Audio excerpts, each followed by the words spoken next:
Hey everyone, what's going on? It's your boy Meteor Kaiser here, back again with, as always, another challenge video. On today's episode, we're gonna revisit a game that y'all seem to love, as it's my second most popular video. The last time we did a run of this game, we did it with the Blue Lions, and this time around we're gonna be swapping up houses and going with the Golden Deers. I'm just jumping between husbandos at this point. I like the concept that I did before, which was to play with each character's worst class. But that requires too much thinking. Nah, this time around I'm going full brain dead mode. I'm going to attempt to beat Verdant Wind by making all of the Golden Deer units into Fortress Knights. I can't even say this properly without cringing, oh my god. I hope y'all are ready to default dance, because I'm about to play some Fortnite. Get it? Fortress Knight? Oh god, I'm sorry. Oh, that was really bad. But the setup was there, so I just decided to go for it. Why not, right? Alright, you know, I've been dragging this on a little bit, so let's just jump into the rules.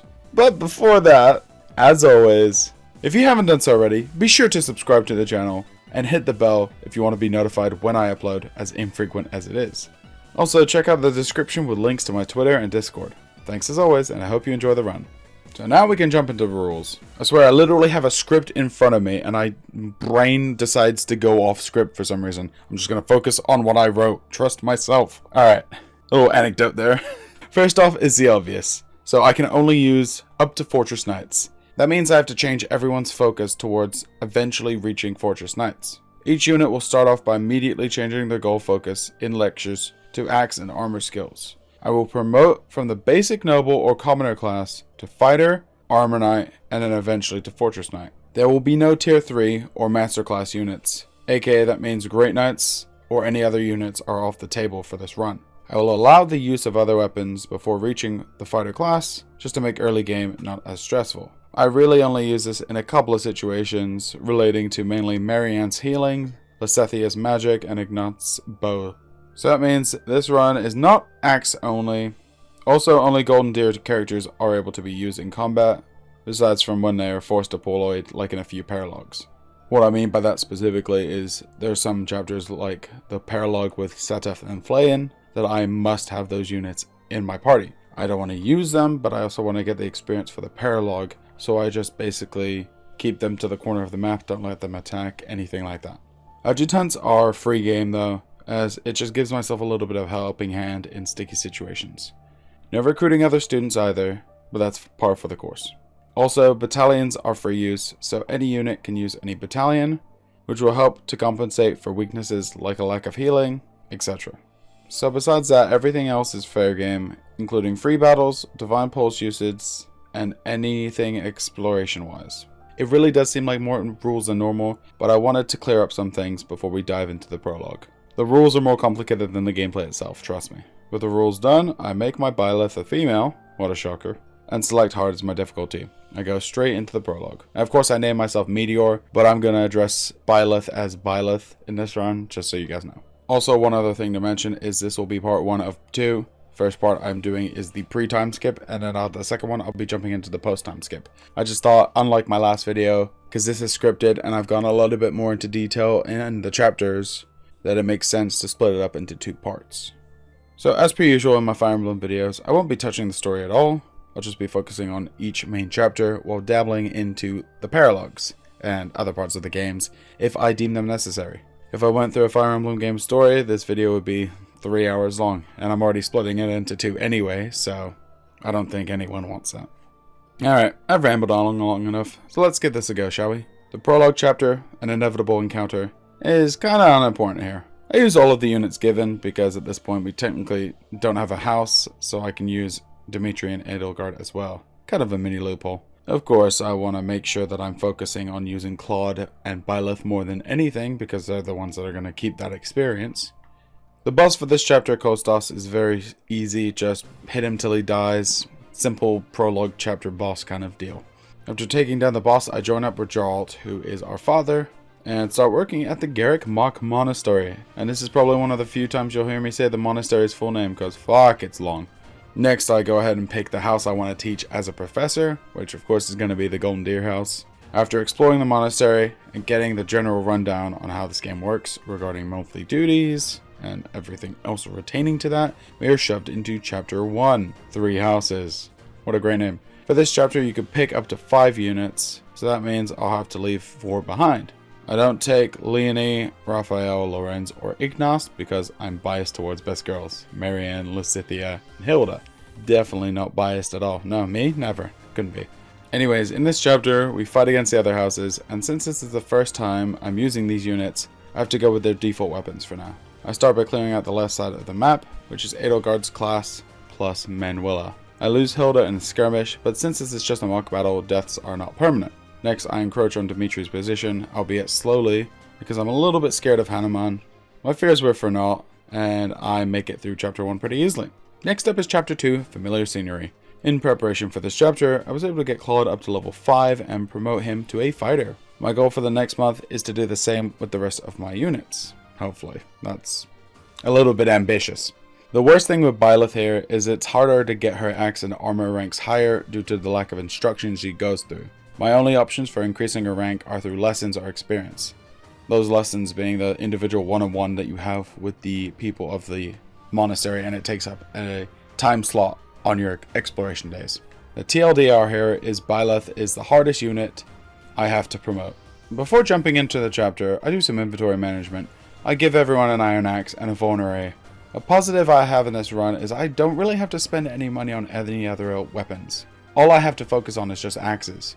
It means I can conserve my funds pretty easily. So jumping into the chapter and subsequently going forward, my vanguards are basically Claude, Byleth, Hilda, and Raphael.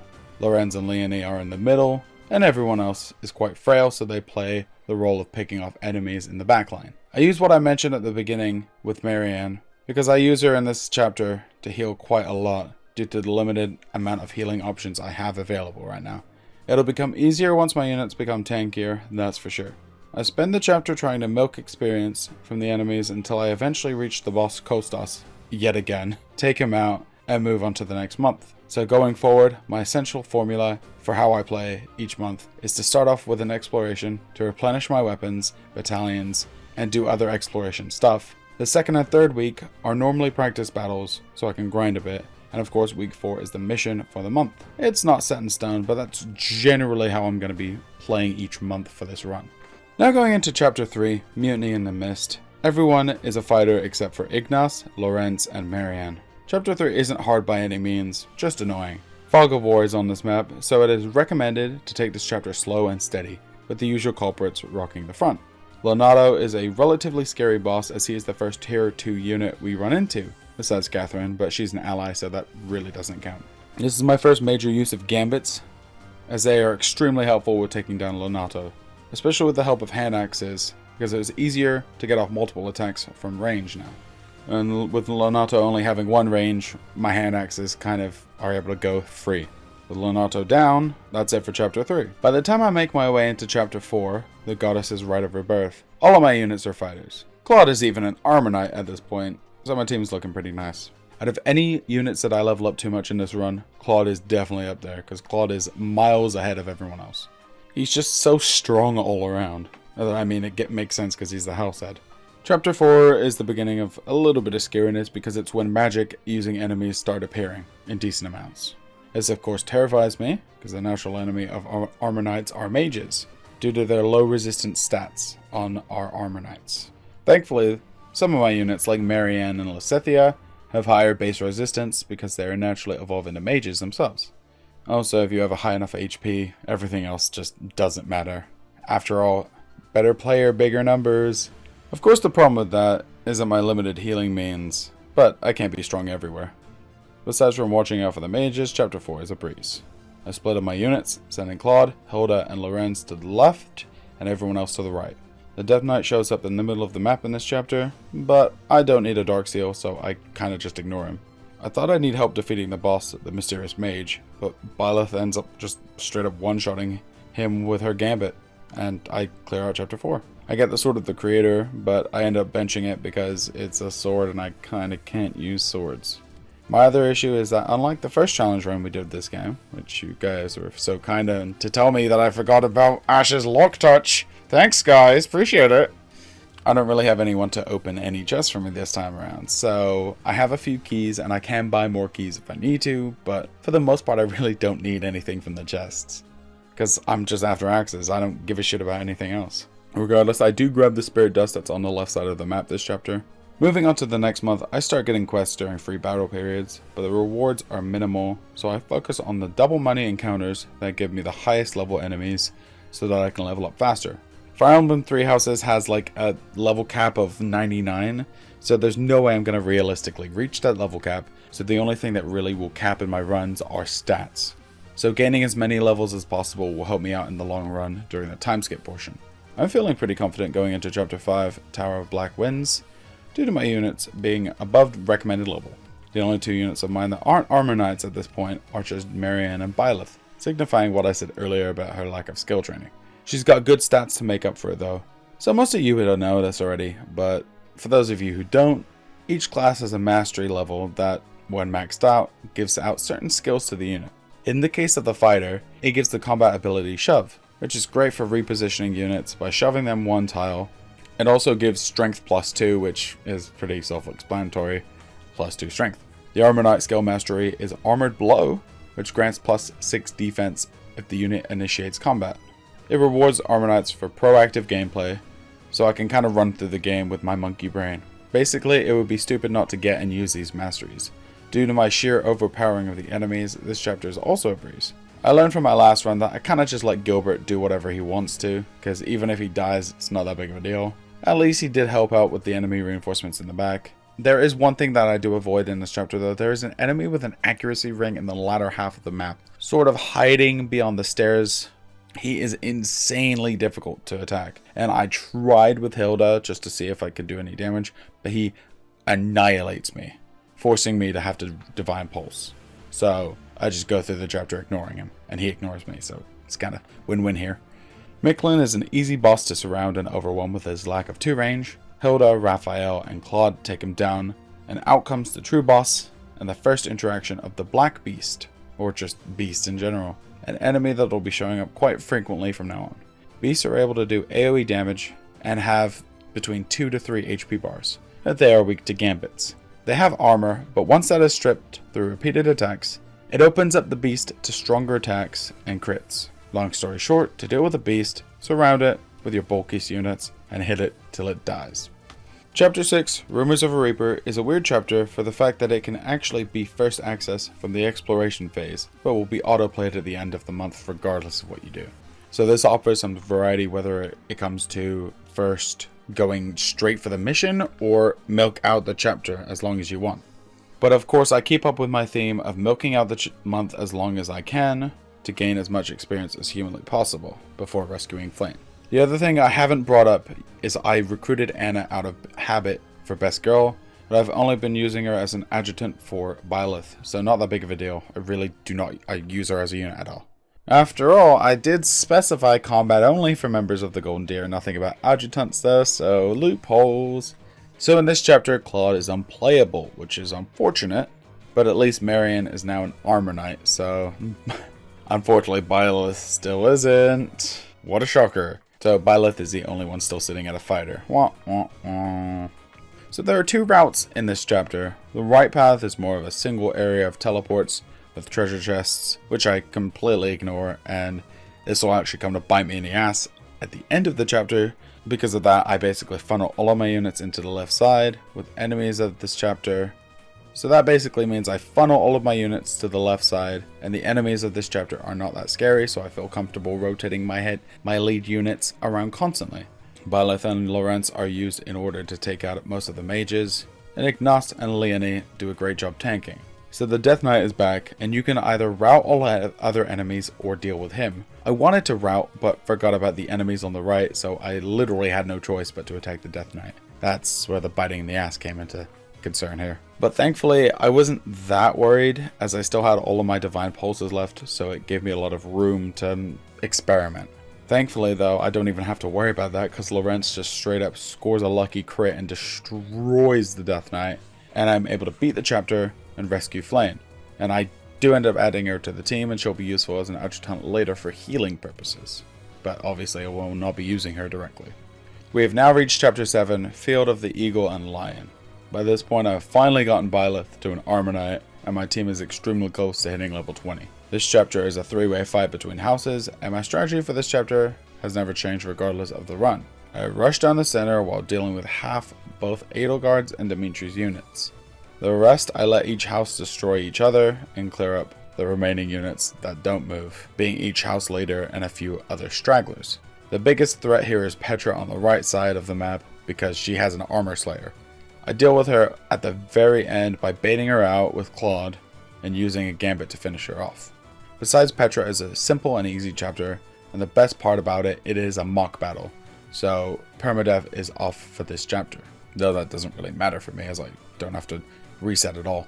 In the following month I change out my outfit and jump into our first 2 Paralogs. So the other function I have not really mentioned yet is the blacksmith, where you can forge and reforge your equipment. You can max out the durability on an item or make it into a higher tier weapon. So for example, turning an iron axe into an iron axe plus, or turning an iron axe into a steel axe. All you need is money and ore, depending on the weapon type. And most of the time you can end up buying ore with just one of the 2 merchants in the corner of the marketplace. So the only real thing that you need is money. All you need is dosh. I sidetracked too much, I swear. But anyway, so the first of the 2 Paralogs is Tales of the Red Canyon, which is a Sothis Paralog. In it, Byleth is split up from the rest of her party and is attacked by beasts, mainly giant birds and wolves. So it's important to note that Paralogs have a time limit. This one, for example, is 1/25. I can't say the 1st of January because these have weird months, but... So it's basically 2 months or so from here. I immediately rush to reunite Byleth and centralize all my units. I have to deal with several beasts at one time, but none of them are that strong. As long as I play it safe, I should be fine. The only person I have to watch out for is Lysithea and her comparatively low defense. So just keep her out of the range of the enemies and I should be good. The other Paralog, Death Toll, is a Raphael and Ignace map. This is a lot harder than the last one, as we have to rescue a group of merchants from a beast while fighting off bandits with our army split in half. The southern group needs to make a beeline for the drawbridge, but the merchants can escape from the beast without being attacked by other enemies. That's the easy part. Up north, however, my units have to fend off from 2 beasts while being surrounded by enemies with limited healing resources. In hindsight, I probably would have put Lysithea and Marianne on the bottom team, but oh well, hindsight's 2020. I made it after a couple of attempts and having to Divine Pulse a couple of times, but this was probably the hardest thing so far, and it took too long to regroup my units together, so I didn't really have a choice but to deal with the beasts in those small groups that I had. At least I do get a short axe as a reward, which is an upgraded hand axe, so I guess I'll take it. It's not really a good compensation for the amount of struggle I went through, but you know what, whatever. It's a good thing that these aren't main chapters, as they're a lot harder compared to the White Cloud chapters for sure. Now I can finally move on to chapter 8, The Flame in the Darkness. By this point I've finally gotten Raphael and Claude to their final class, Fortress Knight. The Fortress Knight class gives its units access to class skills. These are different from equipped skills because they can't just be taken off. To put it into MMO terms simply, think of these as class skills like racial skills. Skills you can just get for existing in that class. In this situation, these are Axe Fair and Weight -5. Weight -5 just means each weapon costs 5 less weight to equip. Axe Fair gives 5 might to an axe when equipped, so basically Fortress Knights are faster and stronger thanks to these skills. This chapter is also reminiscent of Death Toll, because we have to save some villagers from being murdered. Yay! Saving things from being murdered! Also, the village is on fire, so just be careful about that. Solon is the boss for this chapter, but don't think about going after him to rescue the villagers, as he will insta-kill them if they aren't rescued before fighting Solon. The concept of this chapter is protecting normal villagers from rampaging villagers, and if you save the majority of them, you got large bullion and an event seal, so some pretty good items at this point for us. The biggest problem in this chapter is the appearance of the Death Knight for a third time. On normal difficulty he does not move, but on hard and above, he does, and he's a lot stronger than he was before. Even with Claude I could not deal with him, so my only option was to run. This puts me on a timer to beat Solon, so with that in mind I just beeline it for the boss and I'm able to take him out pretty easily with just Raphael and Leonie. The following month gives access to yet another 2 Paralogs, an Ocean View and the Secret Merchant. An Ocean View focuses on Seth and Flame, so I must bring them along for the ride. This is what I mentioned earlier, unfortunately I have to have these guys on my team. I do keep them in the back though and make my way through a very simple chapter. There are a decent amount of mage enemies, but I out-leveled the enemy by about 6 or so levels, so I end up just being able to clear it out pretty easily. The next one is slightly harder, but not by much. The secret merchant focuses on Anna, another character I have to let hang back, and it focuses on defeating bandits who are holding money and other loot. There's a turn limit, so the more you defeat, the better. There are a ton of enemies here with even more reinforcements, but a lot of them are physical based attackers like brawlers and archers and cavaliers, so not many mages here, which is very good for us. I recommend equipping hand axes here so you can retaliate 2-inch. I do rarely recommend equipping your hand axes at all times here, so you can just be able to retaliate at 2 range as much as you can to try and defeat as many enemies on the enemy's turn as possible. It's a great experience in Gold Chapter here, that's for sure. And pretty easy to boot, and not even Pilardo, the boss, offers up any challenge. Three Houses has something over the other FE games in this sort of situation, like Fire Emblem Awakening, where reinforcements are usually few and far between on chapters, with most of them spawning in fair locations. It's nicer not having to prepare for random surprises. With these maps, what you see is what you get, and it makes playing an FE game a little less stressful. It's already pretty RNG heavy anyway, so having just a little bit of stability does help. Another tangent of mine, but whatever, we'll just move on to Chapter 9, right? Chapter 9, The Cause of Sorrow, is an absolute breeze for us, yet again. Except for Lorenz, Leonie, and Byleth, everyone here is a Fortress Knight, and they're around level 24. The recommended level for this chapter is just 17, and the only enemies that we have to deal with are demonic beasts. This is where what I brought up earlier really starts to shine. At least for this chapter, I am able to go into brain dead mode, because it literally does not matter what I do with my units, because they will not die. I'm not even Lysithea has no problem fighting against these guys. I even have Draw as a backup plan to help me out here as a green unit. Sure, not thinking does kind of ruin the whole Fire Emblem aesthetic, but it's a welcome change to me for once. I'm used to having to think through all of these challenges, but now my brain can kind of just turn off and I can just have some good old-fashioned fun. This is honestly like the Doom of Fire Emblem. It's such a weird analogy, I love it though. Just some good old-fashioned brain skull fucking action. I'm leaving that in, that's hilarious. I end up destroying the chapter, and because not much else happens, I'll just jump straight into Chapter 10, where the goddess dwells. By this chapter, all of my units are now Fortress Knights, so yeah, we rockin' that Fortnite! So that means there will not be any more class changes. So we're all Fortnited out. All that's left to figure out is where we're dropping, boys. God, I can't believe I'm making Fortnite jokes in 2022. I digress, but that also means that the game is only going to get harder from here on. This statement doesn't exactly pertain to these specific chapters though, as this one was just as easy as the last one. In hindsight, I really have over-leveled too much, but I also remembered what a pain in the ass the time skip can do. So much damage, and if you're not ready for it, it can completely fuck you over. Literally, the only difference for me between this chapter and the last one is the variety of enemies. As usual, I have to be more careful around mages, but if I play my cards right, I'll be fine. This chapter has two bosses. The first one is Kronya, and Kronya has always been a pushover in any run that I've ever done.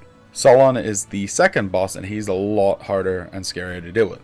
But really, as long as you're able to bait him out, he should be fine. So that's my plan for him. My plan for him is to lure him out with my designated resistance tank, who ends up being Marianne. She's just got higher res than anyone else. Plus, there's a little item called the Pure Water.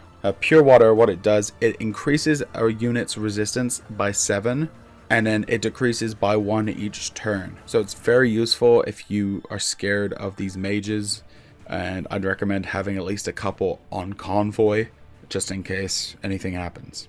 Once he gets lured out though, I straight up one-shot him with Byleth with a hand axe, completing Chapter 10. Again, nothing happens between months, so I skip all of that and get prepared to jump into Chapter 11, Throne of Knowledge. This chapter is just a tiny bit harder than the last two, but that's just due to the nature of the mission. The concept here is that we are trying to prevent the Flame Emperor's forces from taking the Crest Stones from the tomb. The problem with this is how vastly outnumbers my units are. Now, none of the enemies really give me any issues, but they're too busy focused on plundering these stones. Because of this, there are a few enemies that are able to escape from my grasp, unfortunately reducing the reward I get at the end of the chapter to just an advanced seal, which I do not need at this point because everyone's a Fortress Knight. But I guess it's money, so why not? In an attempt to cut off as many enemies as I can from escaping, I immediately send a few of my units like Marianne and Lawrence to deal with the beast in the middle. It's basically whatever the default placement of the units were, I just decided to send them in the direction that they spawned in, if that makes any sense. Lawrence and Marianne were the two most northern units in the starting position, so I just sent them north to deal with the beasts. Marianne barely does anything to the beast as her attack stat is pretty low, but the beast can't so much as put a dent in her as her defense is, well, let's just say higher than his attack. While I leave these two and a couple of others to distractions, I send in the rest of my units to hunt down the thieves and have them join up with defeating the beasts. The one thing I have yet to mention that has helped me deal with more damage is combat arts. Basically, at the cost of durability on my weapons, I could do more damage, have more accuracy, or have more crit on enemies depending on the skill used. For example, the combat art Smash gives a weapon more might at the cost of 5 durability per hit. I'm not concerned about durability though, as I literally only have axes to worry about. My income is quite high from all these free battles, and so I'm able to sustain my economy pretty well, even with my frivolous uses of combat arts. Anyways, once the beasts are dead, I move my units to the left side of the stairs because my only objective here is taking down the Flame Emperor. I use Byleth, Claude, Lorenz, and Leonie to take down the Flame Emperor, who wasn't as scary as I thought they would be. We unmask the Flame Emperor, and this is a spoiler alert, if you have not played the game, please stop reading here, or watching here, or whatever here. Yeah, it's Edelgard. Yeah. It's, the girl from that other group, the Black Eagles. Yeah, her. Claude's reaction is not nearly as funny as Dimitri's is. Dimitri's famous, "Is this some kind of twisted joke?" Horrible impression, I know. Anyways, that's it for Chapter 11. And now we just have one left to deal with in this part. Chapter 12, To War. Chapter 12 is by far the most difficult chapter in Part 1, or White Clouds. I mean, besides from that Paralogue, but I'm not going to count that. There are a ton of enemies, and your units must be split up if you want to protect Rhea, who sits at the start of the map, or your base, whatever you want to call it.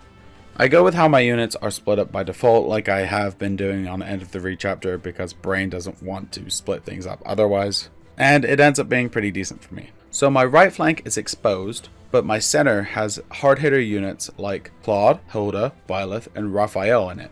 So I use them to just clear out the middle, and then I spread them to either flank to help out. Byleth, Claude, and Hilda go right, and then Raphael goes left. Each side has a mini-boss. The Death Knight is on the left side, and Hubert is on the right. On my left I have Leonie, Marianne, Lysithea, Ignace, and now Raphael helping. They are able to overpower the Death Knight, who's pretty much around the same level as he was in the last chapter that we fought against him, and obviously we're a lot stronger than we were since then, so he's not really that big of a problem for us. I go ahead and send those units towards the middle, but I do have Ignace just push on forward because there's a couple of ballistas at the end of the map that I want him to deal with, because they're not so much dealing too much damage to me, they're just more of a thorn in my side. The fireball users are a little bit worse because it's magic based, but it's more of an annoyance than anything. This leaves the rest of my units to focus on the right side, where Hubert and some beasts wait. I get really lucky against the beast as the axe's major flaw keeps popping up. Axes have low accuracy to counteract their insane power, so missing happens more than I'd like to admit. Combat arts do make up for this though, as I'm able to take down the beast and Hubert with their help. Each flank's mini-boss gives us an ally unit to replace said mini-boss. So when we defeat the Death Knight, Catherine shows up with a couple of allies. When we defeat Hubert, Shamir shows up with a couple of allies. And then we also have Haneman, who's on a fire orb, and Emanuela, who's in the back just helping out with healing. So we have a bunch of just regular green units scattered throughout the map. So they're useful for at least holding off the enemies. So my units all converge in the middle because of some Pegasus Knights that I have to deal with real quick. And then this is where I start to think pretty hard. The units guarding Edelgard, along with the two remaining mini-bosses, Ladislava and Randolph, are very strong at this point. I'm only a couple of levels above them, and these guys are starting to hit hard. We're getting a little bit of an insight into what I consider the hard mode of post-time skip. At this stage, I'm used to being able to pull as much aggro as I want, but I really cannot pull too much. So I have to use my squares very carefully, see what units I can pull without taking too much aggro at once. And so the first one I focused on was Randolph. So I take him out and then I retreat, regroup, and go back in to deal with the rest of them. Actually, first, it was my mistake going for Ladislava first, as it left me completely powerless to retaliate on the enemy turn. So I just had to Divine Pulse to get rid of that, and so I tried again. The second time around, I realized all I had to do to win was just take out Edelgard. So I completely ignored all the other enemies and just straight CSGO flashbacks, just rush B, suka bliat no stop, and I just went straight for Edelgard's throat. This ended up actually working, I'm surprised, but I was able to take her down pretty easily. Just rush her down, ignore everything else, it works. And so I beat chapter 12, and that's going to do it for this part. So, as we're going to deal with post time skip on the next part 2. So this was probably the most fun I've had in one of these challenges for a while, just because of how little I had to think and how little like brain dead I could be. It was great. I love being brain dead. It's so relaxing. It's such a different thought of like, oh, I have to make sure, like in my Nuzlocke that I did last, it's like, oh, I have to make sure I'm not over leveling, attacking too many enemies, all this extra stuff. But this, it's just attack, kill, don't fuck up. That's all there was to it. It's great. There were some difficult sections like that last chapter and then that Paralogue with Raphael and Ignace, but overall this section was a cakewalk. As I completely expected part 1 to be a cakewalk because White Clouds is just generally easier. And especially with my consistent overleveling. I really would like to see if somebody could do this with like low level run with this sort of concept of only one class, like mage only or priest only, whatever like that. If somebody has that kind of run out there, like let me know, because I'd be very interested in seeing that. But that seems like too much of a task for me to handle right now. I mean, I could probably do it, but I just have to like use brain, and brain don't want to work right now. So yeah. But anyway, guys, I've kind of rambled a lot in this one, but I hope you guys really did enjoy. I've been Media Kaiser, and as always, I'll see you the next time. But until then,